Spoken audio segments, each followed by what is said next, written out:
Hey there, this is Melanie Wilson, founder of Rise. I have Roxy with me today. Very excited to bring her to this to share her story. But Rise is a community of authentic, trustworthy, and honest women.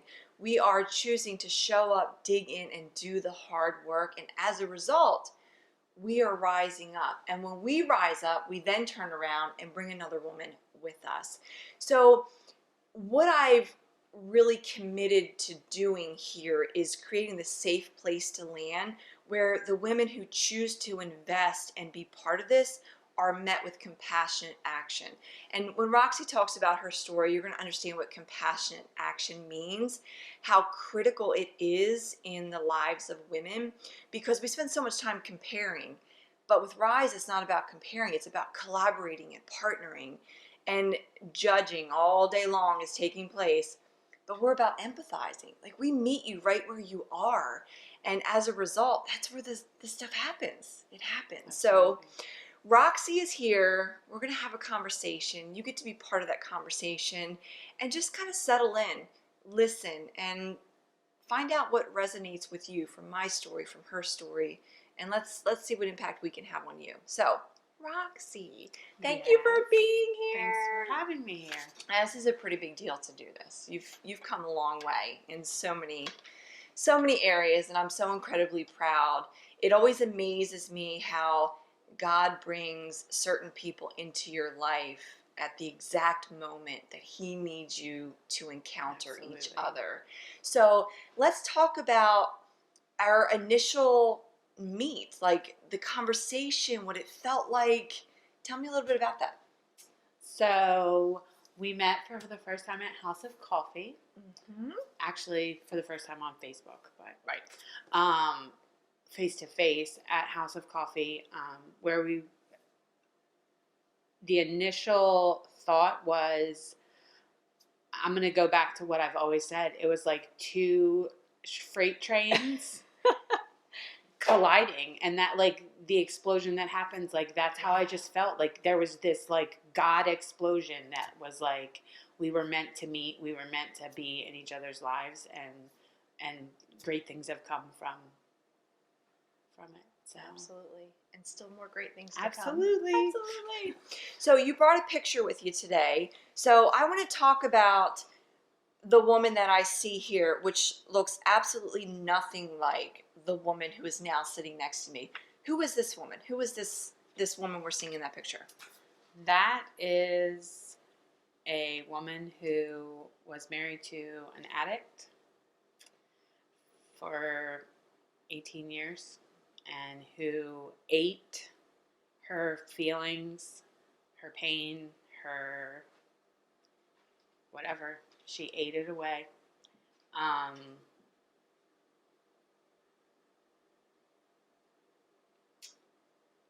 Yeah. The emotional eating is something that so many women can relate to, and the eating doesn't work. It doesn't work. It works for a minute, but a hot minute. A hot minute. And then there's a hot mess after. Exactly. Absolutely. And then once you realize what you've done and what you've just sat there and devoured, you just feel horrible, miserable, right back to all of the feelings. Now you have more feelings of, pain and depression and stuff that come in after you've sat there and ate all that you can consume. Right. Because you're having these feelings, based on choices that that you're making because you don't think that you're worth it, or you don't think that anybody cares about you, or that anybody wants you. Mm-hmm. And nobody wants you when you look like that, and then you just keep going. This was me at my heaviest. Okay. Physically, we can see that you weren't healthy, but that was a result of not being healthy mentally. So what was your mindset like? What were you thinking? What were the things that you were telling yourself? What did that look like for you? Oh, that I was ugly, that I was not worth anybody, that I was not worth a godly man or a man who wasn't an addict, that I wasn't deserving of a real partner who helps financially and spiritually and emotionally, that I just wasn't worth it. What do you think about her now? Like her? Oh, girl. You're like, what? No, I'm totally worth it. I'm worth all of those things and more. Absolutely. Absolutely. So you came to a Rise event. What were your expectations coming in? Like, what were you thinking when you showed up for that first event? So when I showed up for the first event, I don't remember if I had met, I think that's the first time I'd ever met you. I believe and then so. the House of Coffee was afterwards. So,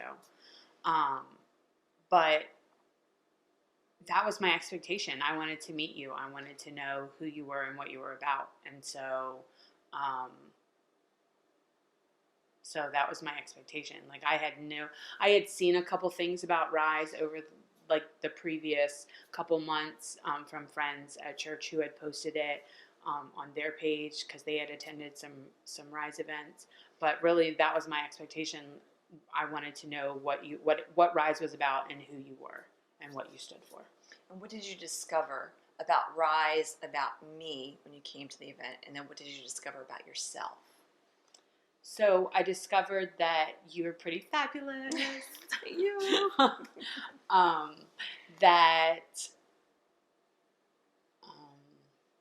That Rise was an amazing organization that just helps empower women and helps them realize that they are worth who God says they are. Mm-hmm. And God is super important to me. It's one of my biggest things in my life. I don't want to call him a thing, but it's in your top three. It's a non-negotiable. Exactly. He's there. And so when I realized that it was founded on, biblical principles, not overwhelming biblical, right. But that, Micah 7:8. 7:8. Mm-hmm. It's rooted in truth. Yes. So I loved that. And I also, that really, was a good solid foundation for me, so that I knew that the stuff that would come from it would be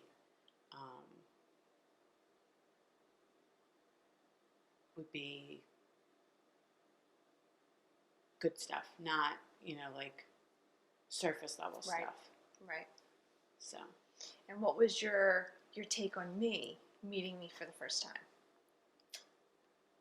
You were this bold bubble of I can't think of the right word. Just joy, and you weren't afraid to be out there, and you weren't afraid to tell people authentically tell people how most times women are very standoffish and we're afraid to put ourselves out there, and we're afraid to speak authentically and say the things that we need to hear to one another, but we don't say them because we're afraid that you're not going to like me or this or that kind of stuff. Right. But you weren't afraid, so I think that's my first. I would appreciate that, because I tend to be that kind of person. I don't want to hurt your feelings, but XYZ.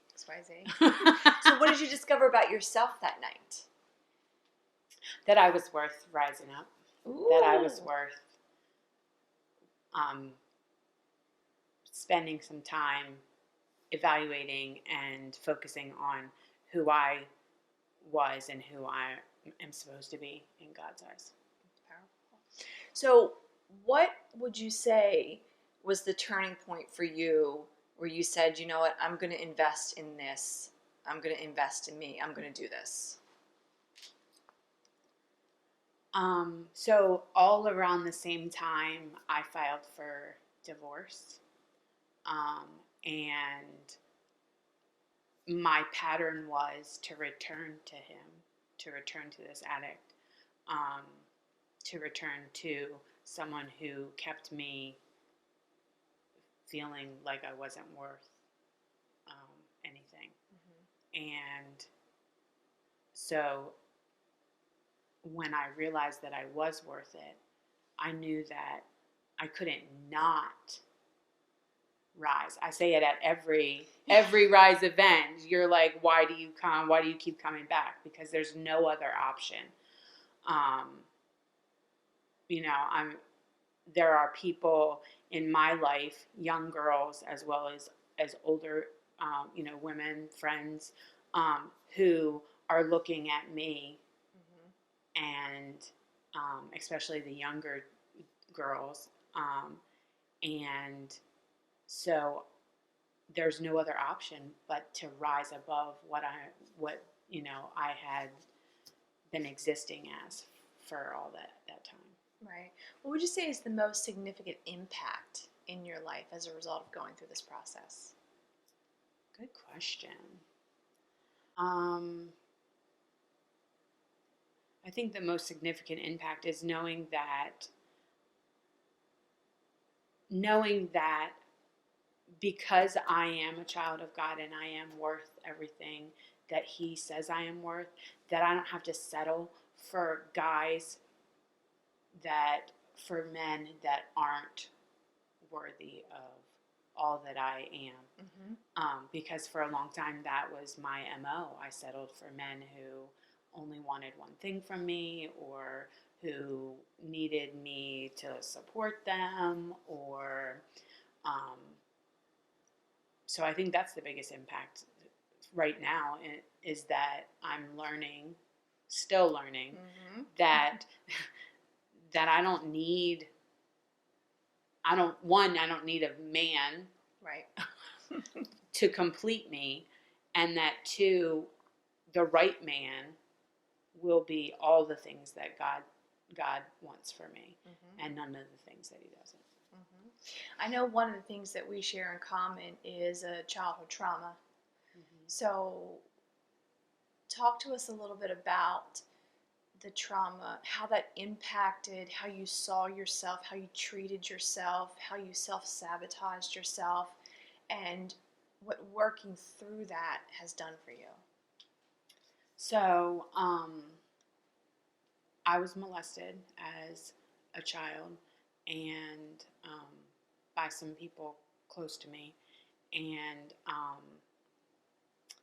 I can remember my sister showing me pictures years ago of me before the molestation, and then me months after the molestation, and I started eating my feelings. I was a small child, like small girl, and then became a little fat girl, to hide, because I didn't want, because if I could disappear, then I wouldn't be in I wouldn't be in anybody's. Then nobody could find me. Right. Nobody could hurt me. Right. If I became ugly, then nobody would want me or want to touch me or any of that kind of stuff. And so that played out for a long time. And then when I moved into my teenage years, I was very promiscuous. I would use sex as a tool to get guys to like me, or care for me, act like they cared for me. And then as an adult, I married a man 10 years older than me because I wanted somebody to love me. And he was an addict. And I existed like that for 18 years. Married to someone who couldn't love me any more than he loved his drug. And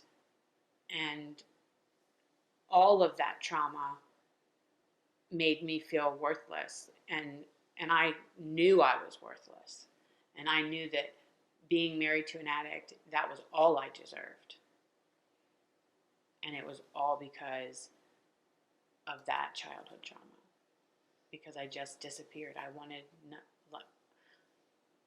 wasn't worth anybody caring about me. Obviously, that's a lie. Yes, absolutely. Obviously, that's a lie. Obviously. What RiseUp tools do you now carry with you that when triggers that can take you back to that moment, you're able to implement and just halt that and redirect? Definitely the 3 C's, capture, Connect. I'm sorry, Conquer. I'm so bad about. We use our acronyms all the time. Sometimes we forget. Capture, connect, and conquer. Yes, and I do that all the time. And I am a journaler, so I will grab my journal and start writing it down. And if I don't have my journal, I'll like grab my phone and put a note in my phone to put it in my journal for later. And I just became a journaler this year. Like, it's not new. I mean, it is new. It's Right. not like I've been doing it forever.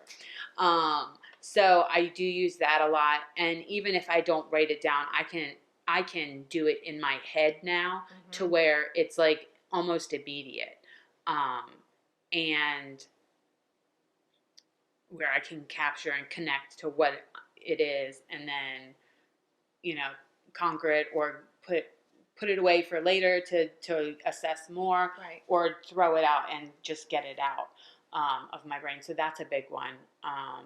The mind dump, I just kind of That's why I say just throw it up. Right, exactly, all the time. And sometimes I do it with myself, and sometimes I do it with others.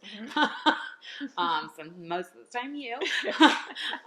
But I have other girlfriends too that I just kind of like unload on, and then it's out there and not in my head.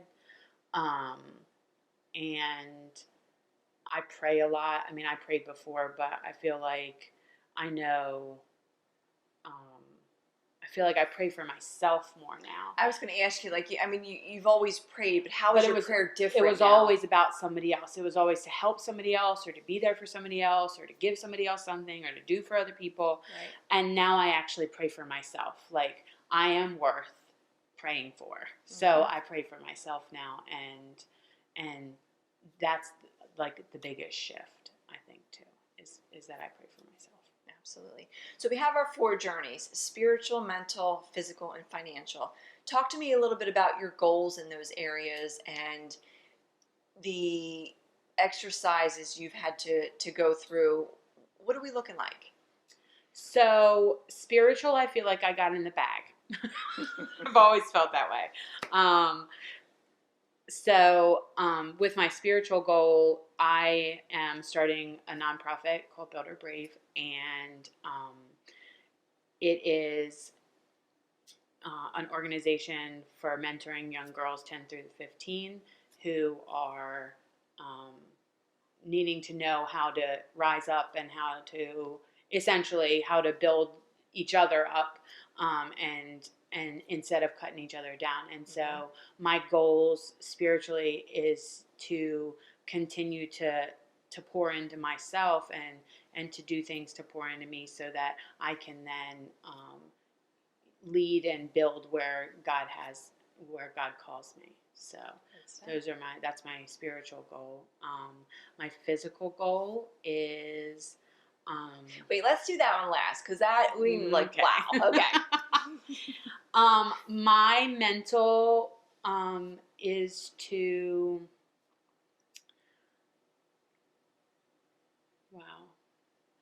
see, my mental and my financial are still like coming along. And so I still have work to do there. But I feel like my mental goal is to just be in a space where I'm not allowing things, people to trigger Good. stuff that. And what are you having to put in place to be in a position Boundaries, of control? standards, and expectations. Yes! Woo! Which I struggled with a really lot until probably this past month or two. Right. What do you notice, though, stepping into that position where you're showing up in your life and you're saying, this is not okay, I will not allow it, it's a non-negotiable because I am worth more? What are you noticing? That people don't stick around for long. And what does that reveal to you? Yeah. A lot. It reveals that maybe they weren't worth being around in the first place. Yeah. You know? Yeah. I mean, when you put boundaries in place, they're valid. Like, Yeah. it's substantial. And the people who are uncomfortable with it or offended by them, they're really not your people. Yeah. They're not your people. So it's kind of interesting to see the ones that kind of work their own self out of your circles of influence as a result. So. And then it's funny, like, you thought that you had people in your inner circle that were your people, and they were supposed to be there, and then you start shifting your mindset and shifting how you view yourself and shifting how you treat yourself, and then those people become offended or like, what are you doing, and start asking questions, and then so you're like, okay, you might have to just move to that like outer circle, or maybe out it all together. It's been good. Yeah. Very good. And then my financial, that's probably the one that I struggle with the most. But my goal this year is to get out of debt, come hell or high water.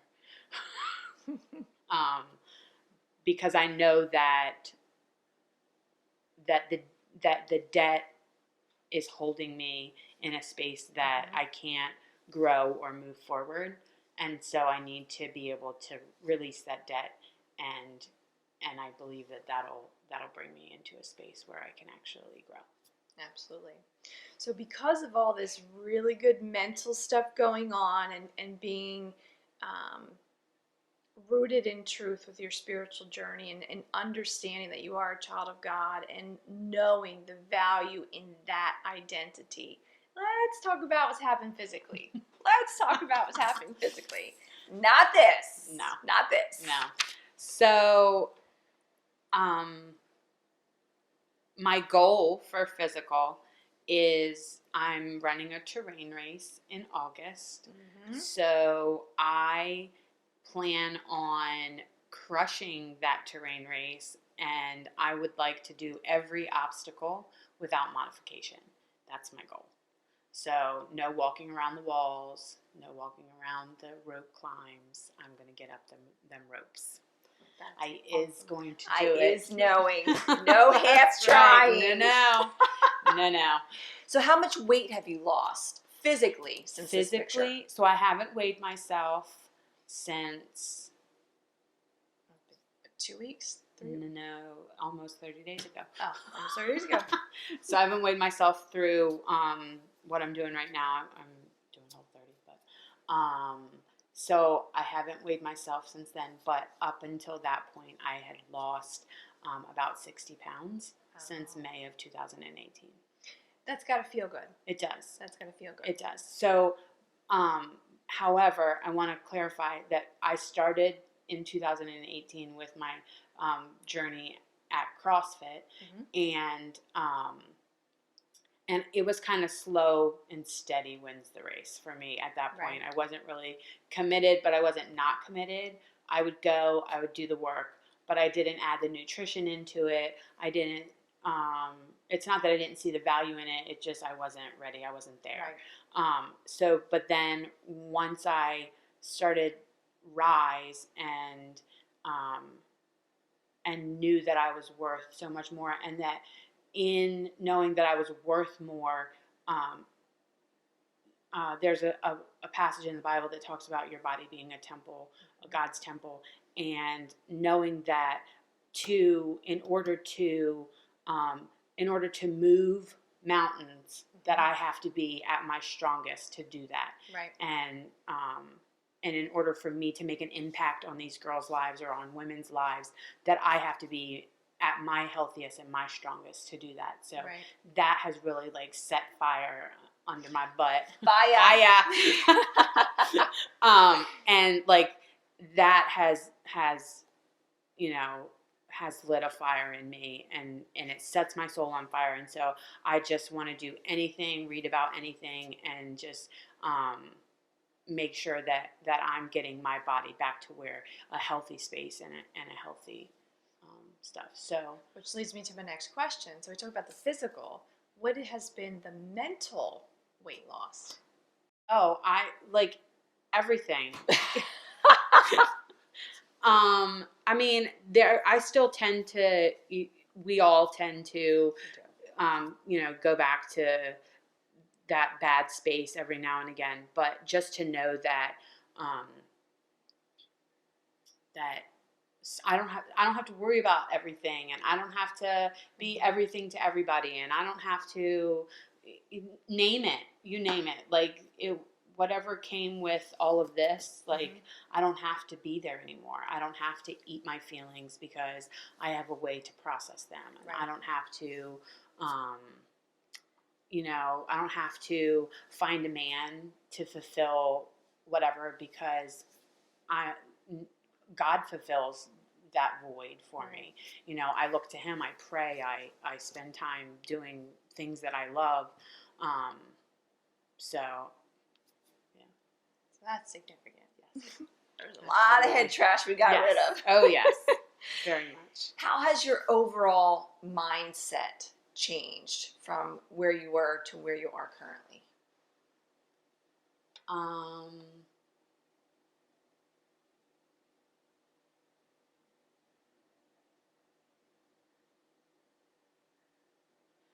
I think it's gone from I'll try to I'm going to. It's happening. Like, there's no question. Like I said before, it's not a question of when or if. It's a question of how now. Right. So. Right. So for the women watching, what do you want to speak into their life? What truth do you want to deliver for them to receive? What words of wisdom do you want to offer? You're worth it. There's no question that you're worth it. And that's probably the biggest thing, that you can have people tell you, or you can tell yourself a million times that you're not worth it, but you are so worth it. And just if one woman can know that they're worth it, then that's all that matters. That's huge. That's huge. Investing in the RiseUp process, in this whole partnership and collaborating, if you didn't do this, what do you think your life would look like right now? So I think we've talked about this before. Like, I feel like I would still be going on the right path. However, I can guarantee you that I wouldn't be as far as I am now if I hadn't invested in the RiseUp process and collaborated with you, because I would have still been stuck. I may even have gone back to my addict ex-husband, because that was my MO. Right. When stuff got tough and I needed somebody to show me love or to show me affection, I knew he was ready, willing, and able. Right. And so I would run right back. And you broke that cycle. I did. You broke the cycle. Broken. That's a beautiful thing. That's a beautiful thing. What do you think women who can relate to your story need to know to take that next step for themselves? What do you think is holding them back from saying, you know what, I'm going to rise up and do this too?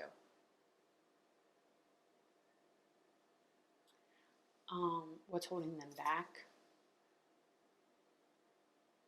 Not feeling like they're worth it. I mean, honestly, that's the biggest thing. Like, if you get to the point where you're eating your feelings and something has happened in your life where you thought that that was all you were worth. And so to know that there are women here who are going through the same thing or have gone through the same thing, we just want you to come and be a part of us. Hello, we're here. Come on, we just want to give you hugs. Like, you're worth it. You're worth so much more than you think you are, and we want to help you find out how much you're worth. I love that you said, like, you can't not do it. Yeah, no, it's not even an option any longer. That's good stuff. So would you say that looking at this version of you, which we don't really care anymore, let's look at this version of you. Would you say that you're flourishing now? Oh, absolutely. Absolutely. I'm always really impressed with your confidence, and you would think, hearing your story and understanding your past, that it would be very easy and understandable for you to want to disappear, just be quiet. And I existed like that for so many years myself, and it's like, it doesn't matter how skinny you get or how fat you get, you can't disappear. Like, No. there's a purpose for you.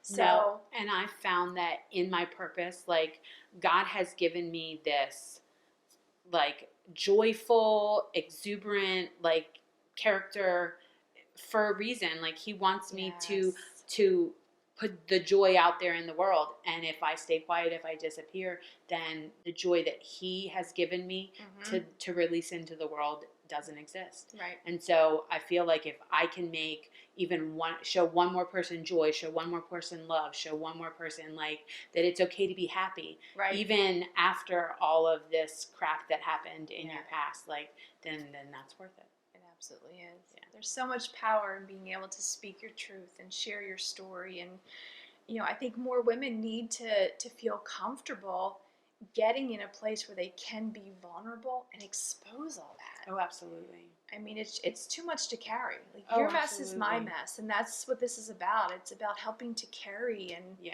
it's a sisterhood. Absolutely. It's a tribe. It's a community. And in that, like, because I know that I haven't always had women who were willing to be there for me.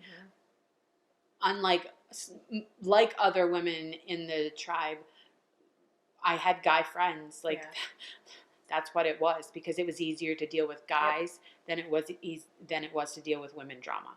Right. And so in that, like, I never found women who were willing to, like, go into battle with me.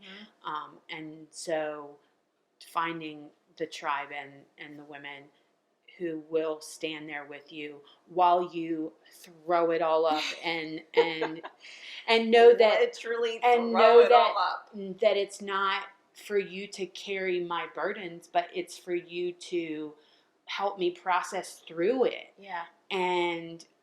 And though you're willing to carry my burdens, you want me to get rid of those burdens, or the other women in the tribe want me to move past it and rise above it. Right. So that's, like, where the strength is in that, like, knowing that I can just say everything I need to say and know that it's in a safe space and in a safe environment. Because we're meant to be in community. Yes. We're meant to be. There's power in numbers. And when you put women together who are willing to show you what forgiveness looks like, what grace and mercy looks like, I mean, just, it's like a settling into a really comfy couch. It just feels right.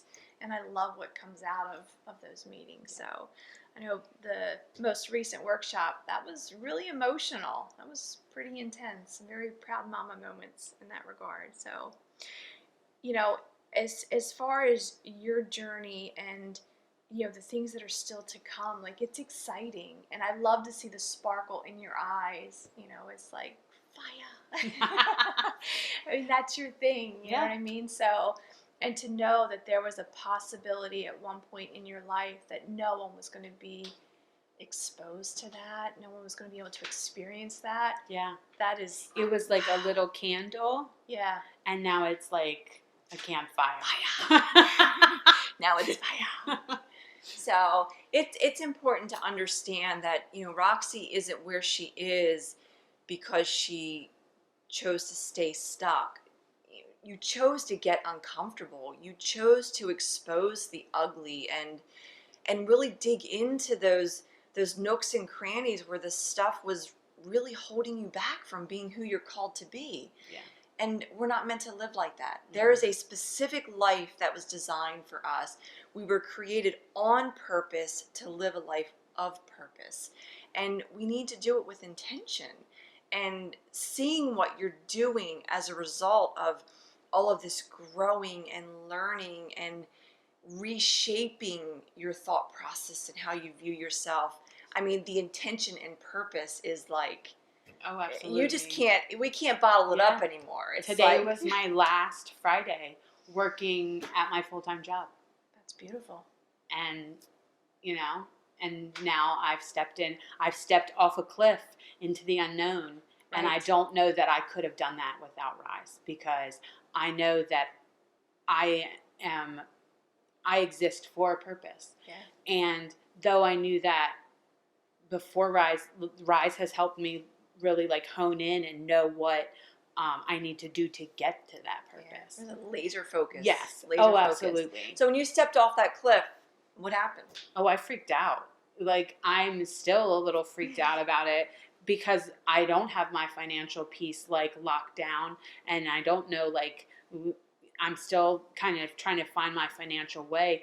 That's where my brain is like, I'm not going to be able to do this financially. Right. Like, so I know that that's where, like, in 2020, my word for 2020 is pursuit. And so I'm pursuing all the things that set my soul on fire, right. But I need to pursue getting financially, like, figured out.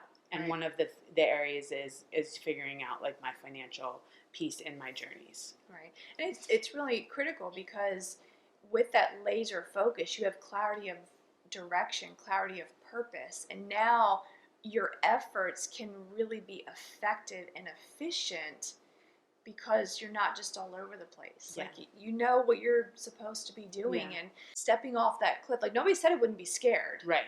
Fearless isn't the absence of fear. It's right. doing it anyway. Yes. When those voices are saying, don't do it, you can't, this is going to be a disaster. Yes. You do it anyway. And that's where the faith comes in. You know, faith without works is dead. Absolutely. So you taking that risk, you sitting here on a Friday, the last Friday of that full-time job, is a beautiful thing to see, because it's showing that you have faith, you are believing, you are trusting, but it's not just in your mind. There's action that actually supports what you are thinking. Yeah, that's huge. Absolutely. That's and huge. If I can say one more thing on this, like, as I was just sitting here, it made me think about it. I do a lot of reflecting on where I was and where I'm going and where I'm at right now. And I do it at church as well. But I remember sitting with you talking in our first one-on-one about how getting focused in all of the journeys. And I'm just thinking, I don't know about this whole process, like how it's going to affect me or now. And now looking back, like, I can see the impact where this, you know, defining each journey and making it so you have laser focus and so you can navigate. Okay, so right now I'm good spiritually and I'm good physically. I still have work to, like, I'm doing in those areas, but I need, like, and mental is up there, but not exactly where I want it to be. But the financial, like, knowing that that's where I need to focus my energy now so that I can get where I want to go with everything, it's really awesome. Yeah, that's cool. I appreciate that.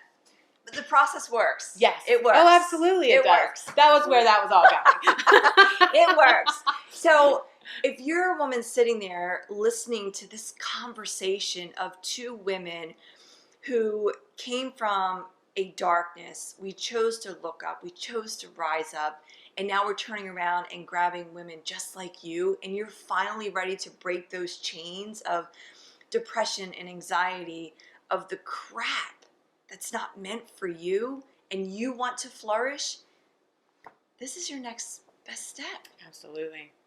Your next best step. Roxy did it. She's still doing it. I'm still doing it every single day, but it's a choice and we're willing to do it scared. That's good stuff. So thank you for watching. Thank you, Roxy. Thank you. Thanks for I having me. appreciate you. Ooh. All right. We'll see ya.